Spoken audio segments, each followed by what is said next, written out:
Hello, good morning. Welcome to Better Life. I'm Dr. Ayo, and today I'm talking on help for the poor. Help for the poor. Luke chapter 5 and verse 18. Luke chapter 5 and verse 18. The Spirit of the Lord is upon me because He has anointed me to preach the gospel to the poor. He has sent me to heal the brokenhearted, to preach deliverance to the captives and recovery of sight to the blind, to set at liberty them that are bruised. Our emphasis today is to preach the gospel to the poor. To preach the gospel to the poor. That's why the title of the message today is Help for the Poor. First, we need to know who is a poor person. We are talking naturally now, not spiritually, not figuratively. We are talking directly. Who is a poor person? A poor person is somebody deprived, somebody unfortunate. Unfortunate means he does not get what he wants. He may see what he wants, but he can't get it. That's unfortunate. He's underprivileged. He's meager. He's reduced. He's pitiable. He's humiliated. Those are the descriptions of a poor person. A poor person lacks money because he lacks certain primary foundational things. The lack of money is not what poor means, but the inability to generate money. You may not have money and you are not poor because you can generate money. You can be broke and not poor. Broke means I don't have money right now. Poor means I don't have money now and I can't generate money after now. Broke means I used to have money. I don't have money right now, but I'm going to have money after now because I know how to get money when I want it. If I want it desperately, I can generate it without begging for it and without stealing it. That's broke. Now, a person to be broke is not a crime, it's not a sin. No, no. But to be poor is something worse than a sin. Let me say one more time. To be poor means you don't have money and you cannot generate money. It's not only that you don't have money right now, you don't even have any means by which you can generate it after now. That is poor. Now we are bringing help for the poor. And now the help must be defined because that's the focus of the message. Now, when Jesus came, he explained categorically that he has been anointed to preach the gospel to the poor. And anyone that must help the poor must follow that same process. You must preach the gospel to the poor. One of the best ways to help the poor is to preach to the poor. Now, I'm not talking of opening the Bible now to preach to the poor, even though there are a lot of principles, a lot of laws, a lot of verses from the scriptures that a poor person needs to read and imbibe. But you see, you don't destroy poverty by giving somebody money. The help a poor person needs is not money. That's why today many people have been helped with money and their situations are not changing. Not changing. I used to know one of the richest men in Ondo City many years back. I won't give too much descriptions. He gave his first son money. At that time, when I was a boy, he gave his son 500,000. If 500,000 were to be quantified today, maybe to be 50 million. That time, when people get loans from the bank for mega businesses, and it will be 50,000, 5,000, 10,000 loan from the bank, and they will use their houses as collateral for 50,000. That was when the man gave his first son 500,000 for business. In 1 year, the boy was back.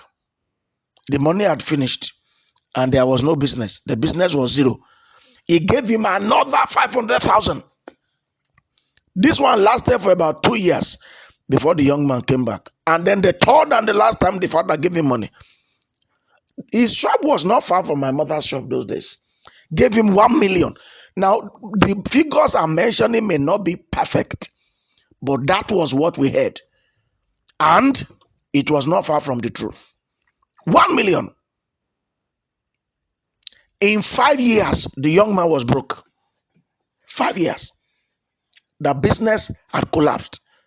His house does not look like any special house.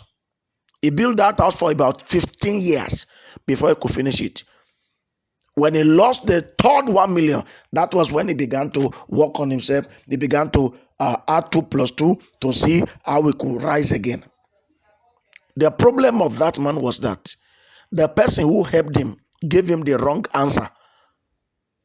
He needed to be ministered to. What he needed was preaching, not money. Preaching, not money. Preaching, not money. Listen carefully.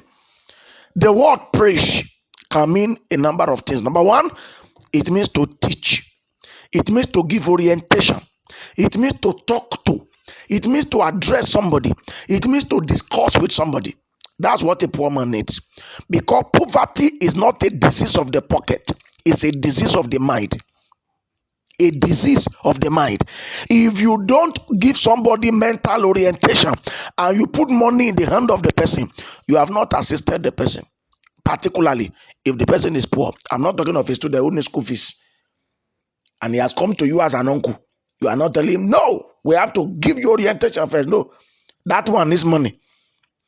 He's already been given orientation in school. Going to school is orientation so that they can come out a better person and be able to fight poverty. But for somebody who claims to be in the labor market, somebody who claims to be looking for a job, somebody who is finding something to do, and then you are just putting money in his hand. At times, before you can put money in somebody's hand, interview the person. Interview the person. If you interview some people, you are going to realize there is nothing upstairs. They know nothing about money, so they can't multiply it, they can't generate it, they can't maintain it. Even if you give some people 10 million today, they don't know what to do with it. They will be going from friend to friend asking, what can I do with 10 million? What can I do with 10 million? What can I do with 10 million? Their financial intelligence is zero. People don't get delivered from poverty by stumbling on money. The deliverance from poverty begins with mental deliverance. So the place to give the poor help is in his mind. His mind. In 3 John chapter 1 and verse 2, 3 John chapter 1 verse 2, the word of God told us that I wish above all things that you may prosper and be in health, even as your soul prospers. Even as your soul prospers. Anything that has not happened in your mind, if it happens in your life, it is going to die. Anything your mind has not received, if your hand receives it, you are going to lose it. Capacity begins from the mind. If you collect 1 million as a gift and you don't have mental capacity for 1 million, it will soon disappear. It will go back to people who have capacity for it. If you give everybody in this community 10 million, everybody beyond 18 years, 10 million, in the next 1 year, the money will go back to people who have capacity for it. That's why Jesus said it right. He said, I have come to preach the gospel to the poor. What the poor needs is a message, an attention to his mind, learning process. That's what the poor needs before money. In fact, I have discovered that when you learn enough, you can raise money on your own. You can generate money on your own. You can use anything to generate money. You can use connections. You can use anything and everything to generate money if your mind has been upgraded. If your mind has been upgraded. So what the poor need, the greatest help the poor needs is a message that will appeal to his mind. Why do people go to school? They go to school to become. For example, a school start older goes to nursing school 3 years. When she comes out, she becomes a nurse. Not that they call her a nurse, she has become a nurse. Whether she practices nursing or not, she is a nurse. She has become one. A school starter that goes to the university and then goes to the College of Medicine for 6 years, 1 year housemanship, and then he becomes a doctor. Whether he practices or not, he is a doctor. Even if he decides to go and be selling cocoa, he is a doctor. Why? He has become a doctor. He won't be a doctor because he's treating a patient. He won't be a doctor because he has gotten a job at a clinic. He won't be a doctor because he has an hospital. He's a doctor because he has become one in the mind. He has been trained. In the same vein, you don't become rich by gathering money. You become rich by being trained. Many of us do not realize it is training that makes you rich. When you have gone to the school of money, which may not be a school that you go to in a classroom, what you are hearing now is making you rich. You are in the process. You are an undergraduate of wealth. And if you listen enough over time, you will become rich.